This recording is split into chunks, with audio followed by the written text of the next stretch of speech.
These are the first two invitations calling forth the tablet of spirit in the system of Dr. D and the Redwood Kelly. See Equinox, Volume 1, Number 7 and Number 8.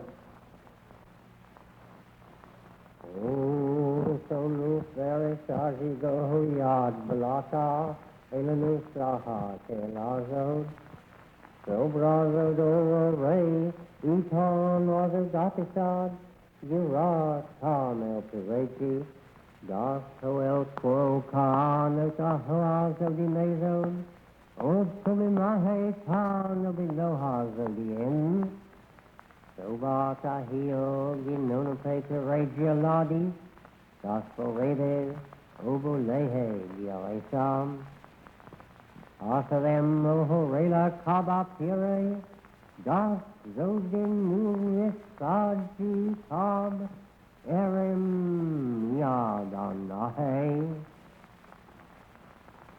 Ilahe Farezodim Zodinu Zoda Adana Gono Yadatiel Das Sohe Sobai Pani Nu Pani Das Sobala Repe to the Meda Pramao Odbujera Ai Tapyape Yamael Odran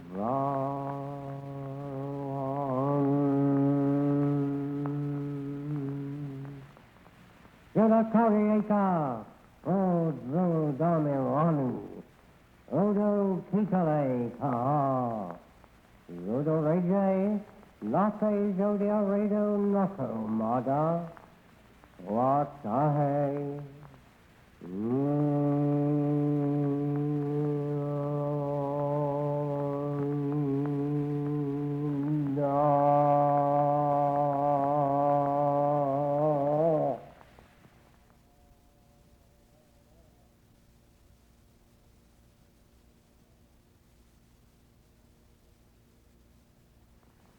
I reign above ye, saith the God of justice, in power exalted above the firmament of wrath, in whose hands the sun is as a sword and the moon as a true thrusting fire, who measures your garments in the midst of my vesture and tucks you together in the palms of my hands, whose feet I garnished with the fire of gathering and beautified your garments with admiration, to whom I made a law to govern the holy ones, and delivered your rod with the ark of knowledge.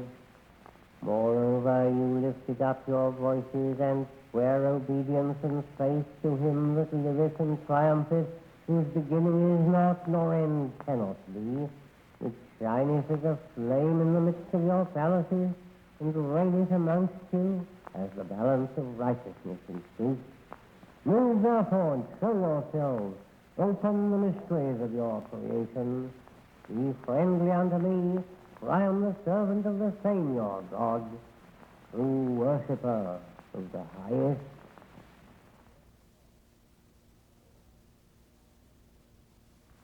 Adajita vopaahe, zodonu faite salada, V-E-Ro El Subame Yapareji Izodazodazod E Adaptehe Tasirema Abramaji Patalabo Palakalada Sota Loritel Ko Tadibesar Oje Balatohe Isalu Sada Oreri Od Mikala Pape Tahisa Dia Ozo Donu Gonu Lape Noenu Tarose Koreta Tajeo Pro Maninu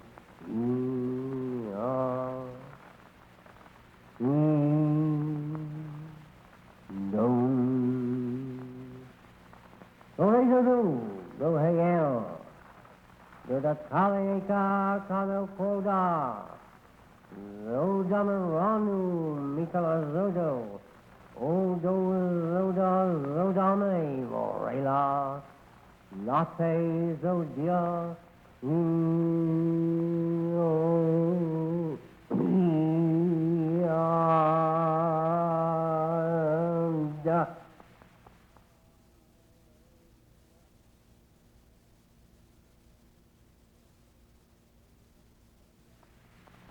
the wings of the winds understand your voices of wonder. O ye, the second of the first, whom the burning flames have framed in the depths of my jaws, whom I have prepared as cups for a wedding, with the flowers in their beauty for the chamber of righteousness. Stronger are your feet than the barren stones, and mightier are your voices than the manifold winds. For you are become a building such as is not, save in the mind of the all-powerful.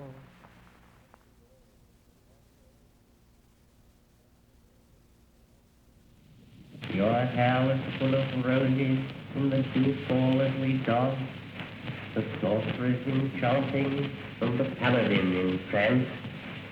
In the starlight as we wove us in a web of silk and steel, immemorial as the marble in the halls of Boabdil, in the pleasance of the roses, the fountains, and the yews, where the snowy Sierra soothed us with the breezes and the dews.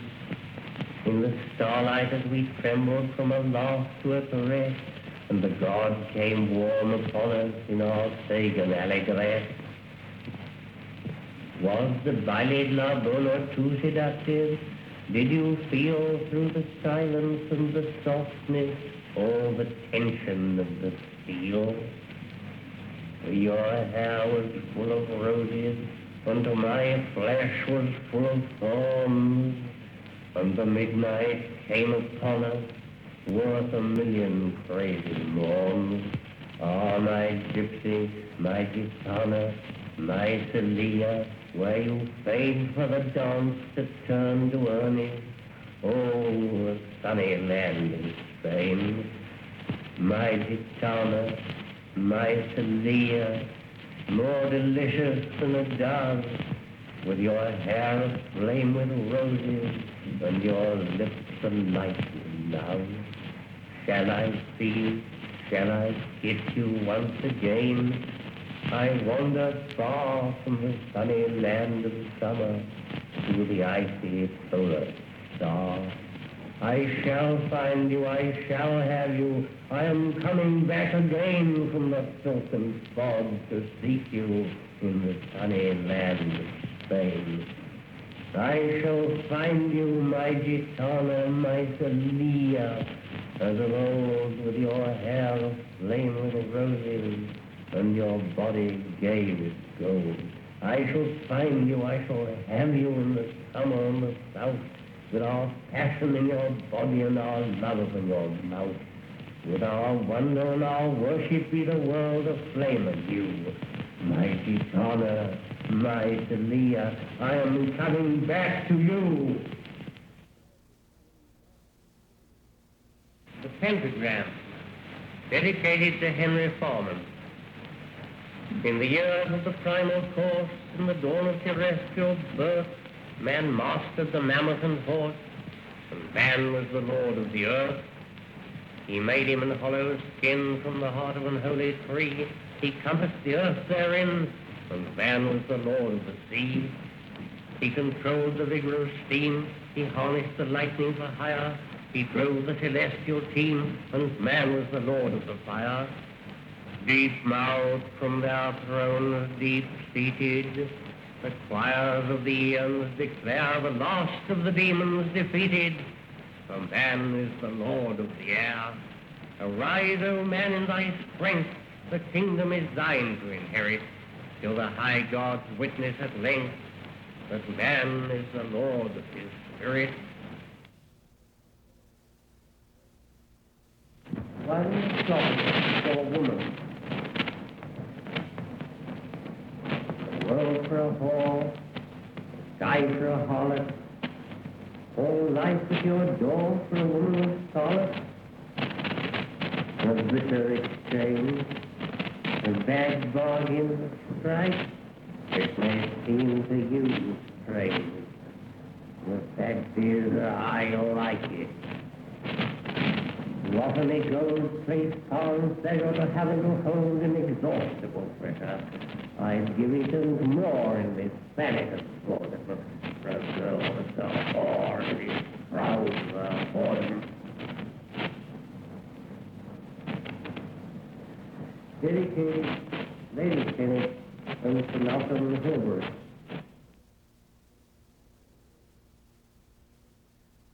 The poet. Bury me in a nameless grave.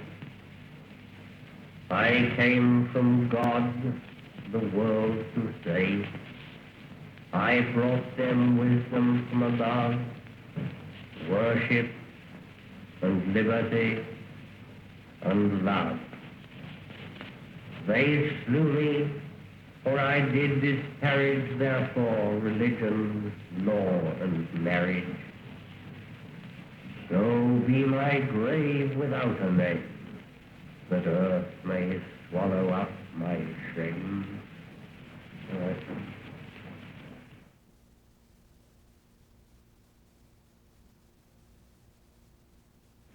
Three hymns for man. At sea, as night hath stars, more rare than ships in ocean, faint from pole to pole, so all the wonder of her lips hints her innavigable soul. Such light she gives as guide my bark, but I am swallowed in the swell of her heart's ocean, sagely dark, that holds my heaven and holds my hell. In her I live, a most minute dancing moment in the sun. In her I die, a sterile shoot of night shade in oblivion. In her myself dissolves, a grain of salt cast careless in the sea. My passion purifies my pain to peace past personality. Love of my life, God grant the years confirm the chrism, rose to rude, anointing love, asperging tears in the sanctifying solitude. Man is so infinitely small in all these stars, determinate, maker and molder of them all. Man is so infinitely great.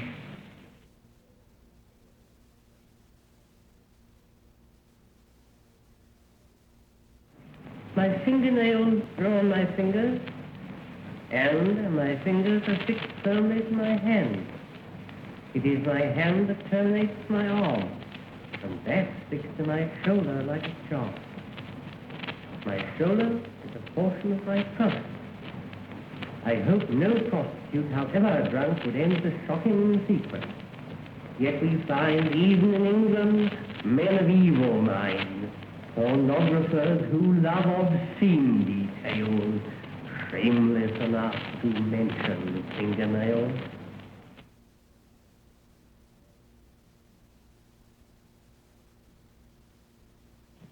The Titanic. All flash the serpent's streak of steel, and stomach soft of man's delight. Down crash of an immobile and brainless barrier light. Courage. The grey god shoots a laughing lip. Let not faith founder with the ship. We reel before the blows of fate. Our stout souls stagger at the shock. Oh, there is something ultimate, fixed faster than the living rock. Courage, catastrophe beyond belief, harden our hearts with fear and grief. The gods upon the Titans shower their high intolerable storms. But no god knoweth in what hour a new Prometheus may be born. Hurry! And his doom goes riding down. A crown of thorns is still a crown.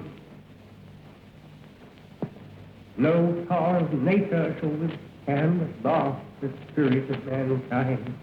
It is not built upon the sand. It is not wastrel to the wild. Courage!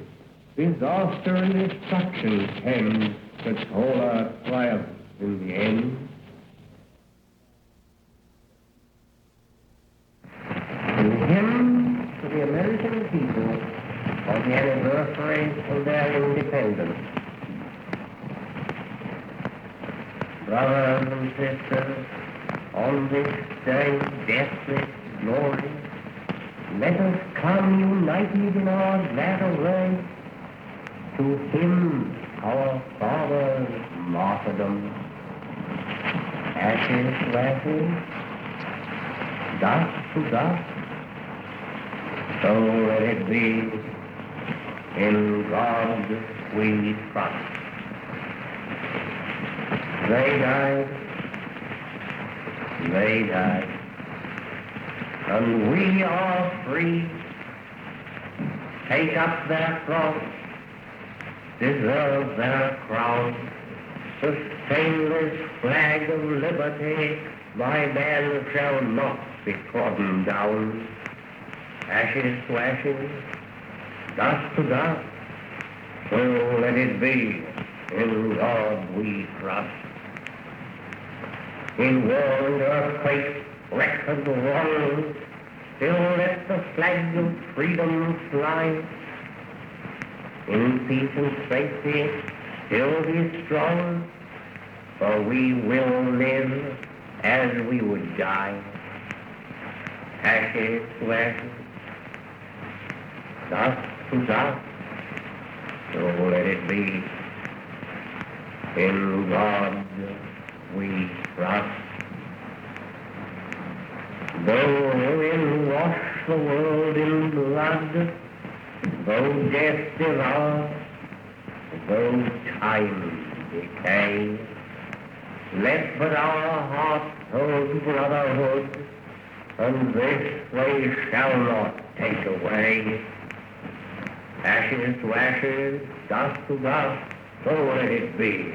In God we trust. Stand and join hands and let us sing. Shake out all glory to the skies. With heart and hand defiant fling our purpose against destiny. Ashes to ashes, dust to dust, so let it be. In God we trust.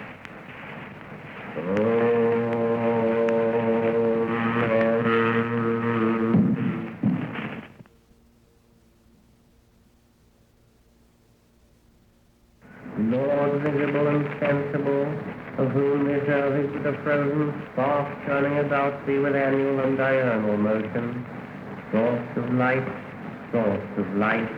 let thy perpetual radiance partner to continual labor and enjoyment, so that as we are constant partakers of thy bounty, we may in our particular orbit give out life and light, sustenance and joy to them that revolve about us, without diminution of substance or effulgence forever.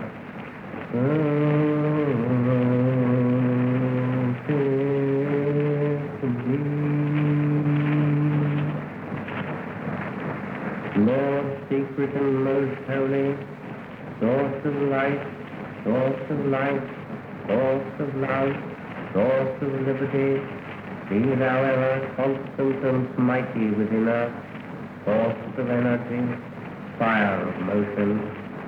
With diligence let us ever labor with thee, that we may remain in thine abundant joy.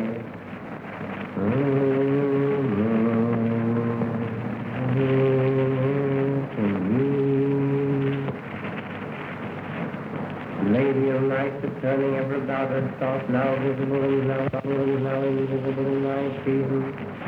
Be thou favorable to hunters and lovers, and to all men that toil upon the earth, and to all mariners upon the sea.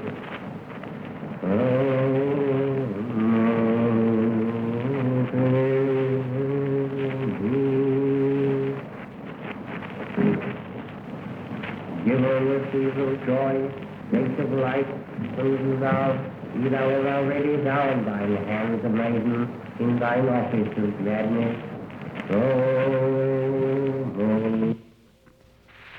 Deep-mouthed from their thrones, deep-seated, the choirs of the eons declare the last of the demons defeated. For man is the lord of the air. Arise, O man, in thy strength, the kingdom is thine to inherit, till the high gods witness at length that man is the lord of his spirit. That high intoning style, that faint trace of Cockney, that touch of the McGonagals blended with more than a hint of someone taking themselves very seriously indeed. It all adds up to the voice and poetry of Aleister Crowley, known successively as the great beast of Revelation, 666, the king of depravity, and the wickedest man in the world. But how much truth is there in these extraordinary claims? To help me find out, I've spoken to people who've studied Crowley's life and who knew him during his career as a black magician and founder of his own religion, Crowleyanity. Robin Cecil encountered the great beast towards the end of his life. What impression did Crowley make on him? Crowley was a man who posed as what he was once called the wickedest man in the world, but that was not my observation of him. Obviously, one had to sup with Crowley with a very long spoon. Crowley's currency was sex and money, and by the time I met him, he had no money, and I think was pretty run down as far as sex was concerned as well. There must have been a period of Crowley's life when he had a certain fascination, not just for women, but for some of these men like Victor Newburgh and Norman Mudd and others who did certainly suffer at his hands. But he was just as capable of posing as the English gentleman, an ornament of polite society. Angela York knew him socially and was struck by his presence. I perceived that he had charisma, and one could see that he had it with other people too. There were so many people that came within his net who he attracted, which is really the answer to what charisma means, doesn't he? He attracted people. More later about Crowley's social graces as a regular luncheon guest. But Arthur Calder Marshall, a friend of the ill-fated Victor Newburgh, was not impressed by Crowley. When I first saw Crowley, I felt he's the man to let you down. I think he was corrupt from the word go. I think he used magic in order to gain power. But he did believe that it really worked. I'm quite certain right to the end he believed it worked. And he might say, magical power is greater than me. But equally, he would sacrifice the victim in order to gain more supernatural power. Very dangerous, if you were foolish enough to believe in him. Two useful clues there, I think, to Crowley's complex personality. A man who was continually posing, and a man who would always let you down.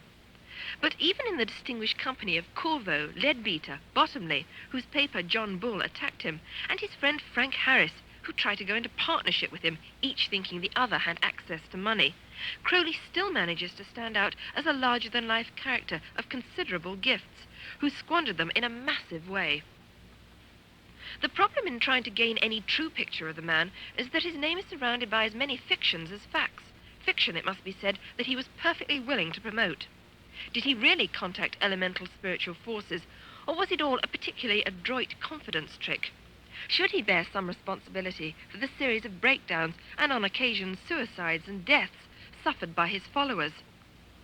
But let's go back to his origins. Aleister Crowley produced many versions of his upbringing and ancestors, but the truth appears to be that he was born in Leamington in 1875, the son of the brewer of Crowley's Ales. Having sold out for a very large sum of money, Aleister's father decided to devote his life to the propagation of the beliefs of the Plymouth Brethren, beliefs which, according to one of Crowley's biographers, Francis King, were faithfully passed on to his only son. Aleister Crowley was convinced of the absolute truth of the Plymouth Brethren doctrines, that, a Church of England church was a place of satanic worship. Nobody was going to be saved who wasn't a fellow Plymouth brother, etc., etc. And I think what, at the risk of sounding faintly Freudian, the great shock was when his father died, when he was about 11. Then he was brought up by his mother and various uncles who were equally fanatical evangelicals. And then his life was transformed by going off to public school. And he tactfully describes this in his confessions as my health broke down. Or perhaps he describes this bit in an introduction to a book called The World's Tragedy. Somewhere he writes that his health broke down, he had to leave the school. And in the margin he wrote, I caught the clap from a whore in so-and-so. He got gonorrhea, he was about 15. And his mother thought this was a sign that he was enormously wicked and told him he was the beast of Revelations. Now, I can't believe jokingly, but I think she probably said, you're in danger of becoming the beast of Revelations or like the beast of Revelations, but he seriously identified himself with this, and in a sense he identified himself with this for the rest of his life. This may sound a somewhat grim childhood, but in fact, young Edward Alexander Crowley, he had not yet altered his name to Aleister, was a rather indulged little boy. After public school, he spent 3 happy years at Cambridge. He seemed to have all the qualifications for success. He was good-looking, he had considerable private means, and was clearly extremely talented. He wrote poetry. 2 of his poems were accepted by the Oxford Book of Mystical Verse. He was a first-class chess player. He was a daring and resourceful mountain climber. It was almost an embarrassment of riches. But in which direction should his destiny lie? Like many others of his time, including Frederick Rolfe, the subject that seemed to really exercise his imagination was the study of the occult. Arthur Calder Marshall. He was a typical man of the 90s, of Oscar Wilde. As an undergraduate, he read Baudelaire's Fleur de Mal and Joris Calwi's Franz Labarre. And the idea of the cult of evil as a positive protest against Victorian Church of England dullness, really seemed to be romantic. And I think he went into it as an undergraduate feeling that anything that he could do as a protest against 19th century smugness was a blow struck for vitality and the new life and so on. Also, of course, a reaction against these very puritanical Plymouth Brethren parents. So Crowley decided to join a magical group, the Order of the Golden Dawn. The founders were 3 men. Wynne Westcott, who was a coroner in northeast London, a rather elderly Freemason called Woodman, who did very little else after founding the order except to drop dead, and the real driving force of it, a man called Mathers. Now, Mathers, who seems to have been born, Samuel Liddell Mathers, the son of a London merchant's clerk, took up study of occultism at a very early age and was also fascinated, like people like Yeats, by the Celtic revival. To the extent in Mathers' case he started calling himself first MacGregor Mathers and then Mathers MacGregor and then Count MacGregor of Glenstrae. Crowley joined it in 1897, and everybody in it, Crowley among them, went through various rituals which initiated them, were given manuscripts teaching them how to see elementals, to practice a form of divination called geomancy, to raise the gods by very complex magic ceremonies, etc. And Mathers got more and more autocratic. And eventually there was a rebellion against him. Initially, Crowley took Mathers' side. Then he too fell out with him. Whatever the reason for this falling out, this pattern of strong involvement followed by violent dissension and a good deal of unpleasantness was to repeat itself again and again in Crowley's life. He decided to abandon the Golden Dawn and travelled in the East, disguised as a Persian prince. At this point came the event which Crowley believed was to shape the rest of his life. Until 1904, really, Crowley had played around. I mean, he had played with magic, and he'd played with Buddhist mysticism, and, he'd done a lot, but he'd also written a lot of poetry, etc. And in 1904, he went off to Egypt with his wife, who was the sister of Gerald Kelly, who later became president of the Royal Academy, the daughter of the Vicar of Camberwell, just the sort of person one might expect Crowley not to marry, and of course he did. And he went there, and with her, he conducted various magic ceremonies simply for fun. His diary shows he did it for fun. Decided to show Rose a magic ceremony. And in the course of this, he got what he believed until the end of his life to be an authentic message from the gods, telling him that a new age had started, something very much like what the astrologers talk about when they say the Aquarian age, and that he was to be the prophet of this new age, a prophet of force and fire. And I think, in a way, he tried to reject this revelation or domination or psychotic illness, whatever you like to consider it. He tried to reject it at first and do other things. But by 1909, it had sort of captured him, this very curious prose poem, which he wrote, he says, at the dictation of a supernatural being. And the rest of his life really followed on from that. The Book of the Law can justifiably be called Crowley's Bible, since it was offered as the centerpiece of Crowleyanity and had to be taken on trust by the faithful. The basic message had the simplicity and directness of a good advertising slogan. Buddhism, Islam, and Christianity had got it all wrong. Crowleyanity was to be the religion of the New Age, with Crowley as its prophet.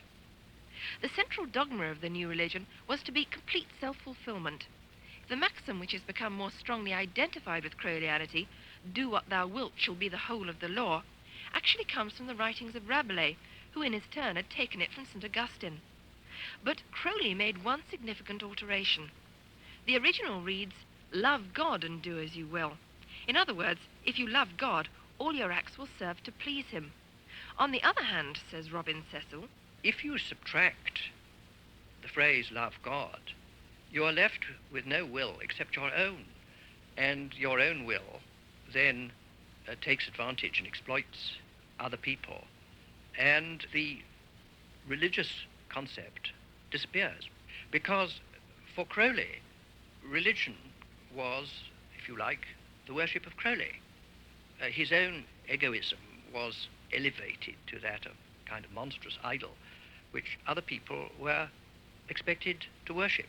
Crowley was at this time still only in his late 20s, and decisions still had to be made as to where his destiny lay.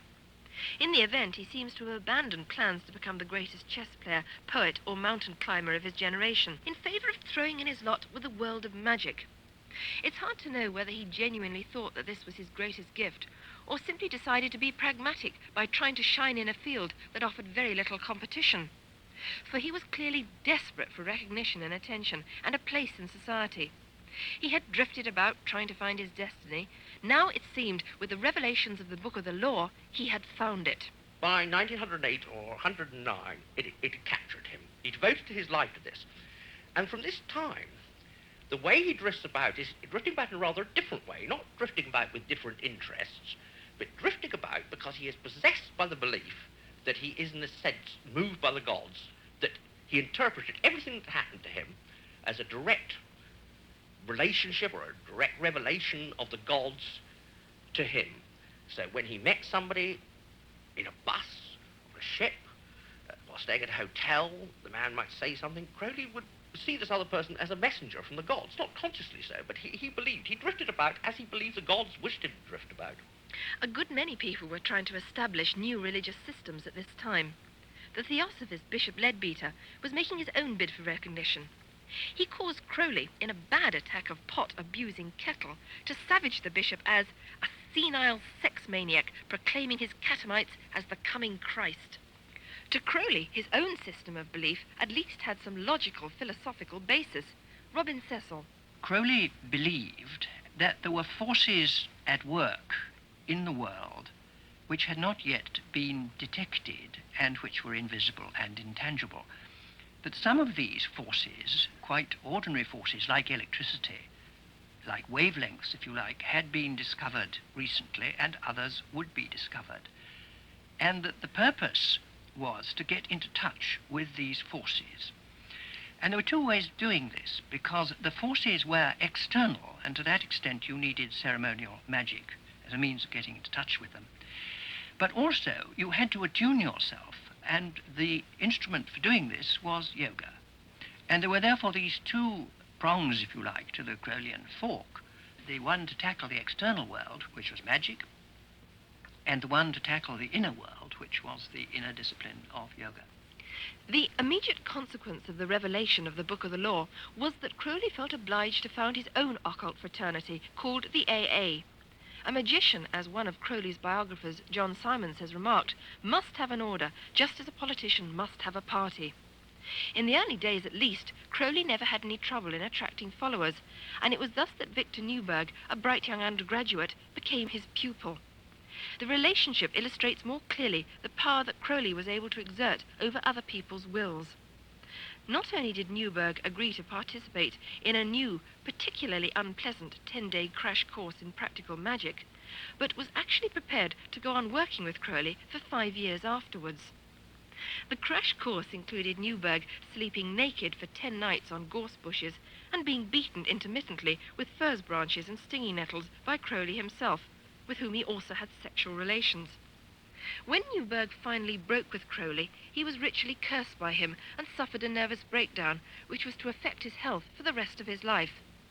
Clearly completely unmoved by this, Crowley then turned his mind to other forms of magic, in particular to an order called the OTO, the Order of Eastern Templars, a fraternity which taught that sexual orgasm could be used as a way of achieving the divine union. As Crowley possessed a vast and quite indiscriminate bisexual sex drive, he found this idea peculiarly attractive. Crowley never gave any instruction in sex magic, as far as I know, except to the women with whom he slept. He never gave out this as a form of instruction, though one will find in his written works, particularly Memoirs of a Drug Addict, or frequent references to this so-called sacred act. I think probably what lay behind this idea of sex magic was the undoubted fact that the sexual energies are among the most powerful energies that the human being possesses.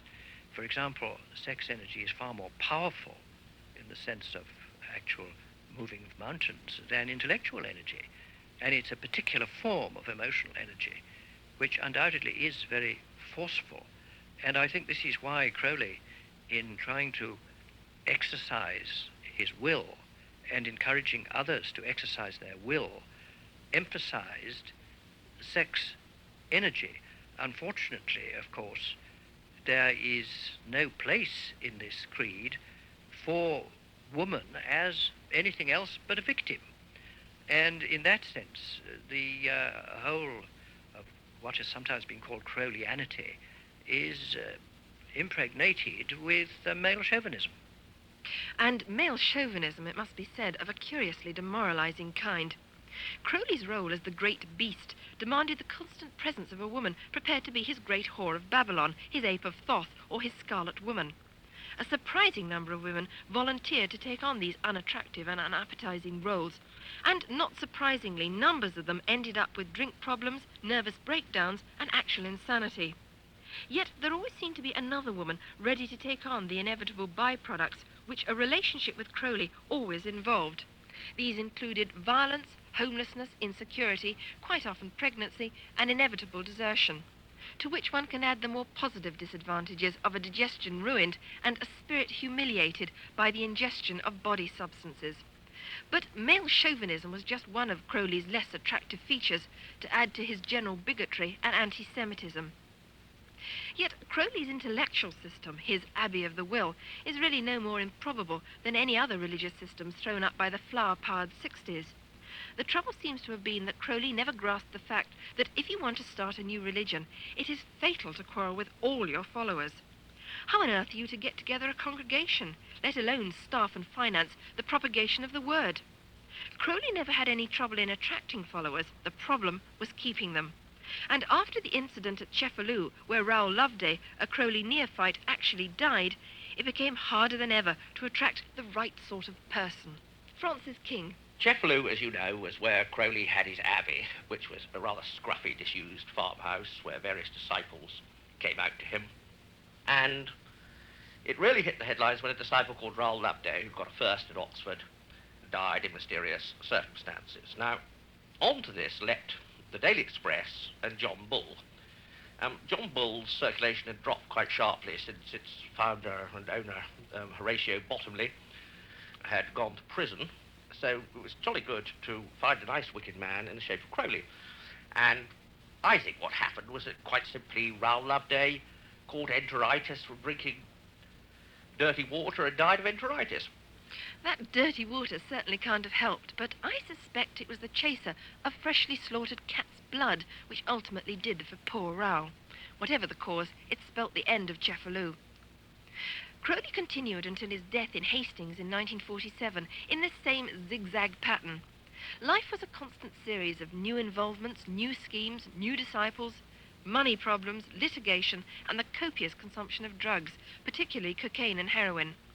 Crowley had initially taken drugs as a shortcut to the higher consciousness, enabling him, in a phrase of the times, to loosen the girders of the soul.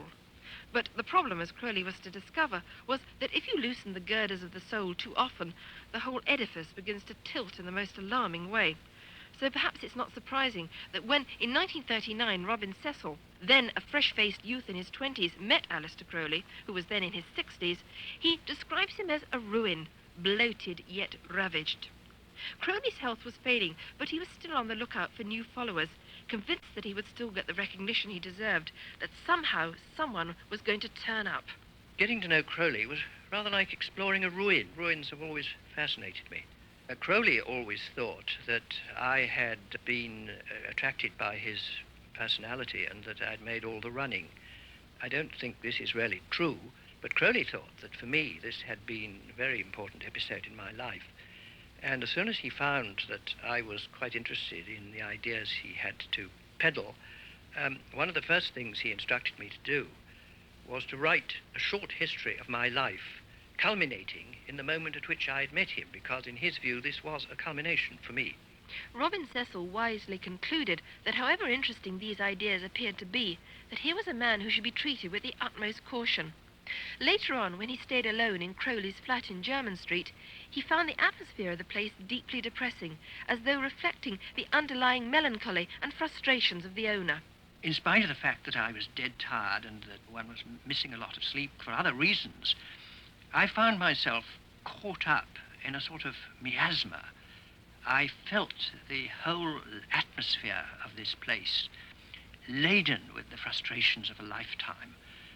And I think Crowley got to me through the suffering which had imbued the very walls and furniture of this flat of his, and which I was capable of sensing. And so, although perhaps I never got a very good grasp of Crowleyanity, I did have a feeling that this was a man of great potential who had lived a sad and wasted life. Yet in old age, Crowley was still just as capable of assuming roles as he had been in his youth. He was particularly fond of posing as the English gentleman, and could still turn up correct in every detail for lunch. Angela York. I did like Aleister Crowley. My husband used to have him to the house once a week, and we used to give him lunch. And he used to, instead of, one has this picture of him with his strange clothes and curiously, but not at all. He used to arrive in beautiful cut tweeds, and the tweeds were made by some woman who used to weave them for him. And his conversation was very normal. I was a very conventional young woman, and I would have been shocked, I'm sure, if I'd heard anything, but I wasn't at all. Later, he came to us in Cambridge, and then I had a child of 3. And what I was very struck was, he was so nice to the little boy. He had he had one of those pencils you had in those days, a gold pencil, that had little bands, and you could push them up, and a red pencil came out, or blue pencil, or black pencil. And I remember him showing John this thing, and John being fascinated. Yet the sinister and manipulative side of Crowley's personality was never far below the surface, as Arthur Calder Marshall recalls. When I met him in Studix, he was sitting there, and I thought, my God, you're a phony. He did not impress me as anything more except somebody who was out to get something out of me. He obviously felt that here was somebody who, if he could possibly induce him to come down and act as a sort of neophyte like he'd made Raoul Loveday and Victor Newberg, he was onto a good thing. Arthur Calder Marshall accepted the invitation and saw Crowley's techniques of persuasion in action. He invited me down because he wanted me, obviously, to spend the night, and he would, if possible, hypnotize me, give me drugs, make me tight, and see if he could seduce me into becoming a neophyte. But instead of that, I went down with a girlfriend of mine who drove me down, which absolutely infuriated Crowley. Crowley didn't know how to get rid of this girl, and so he summoned his wife, who was about his fourth or fifth, a Brazilian woman who looked as though she was dressed for a brothel.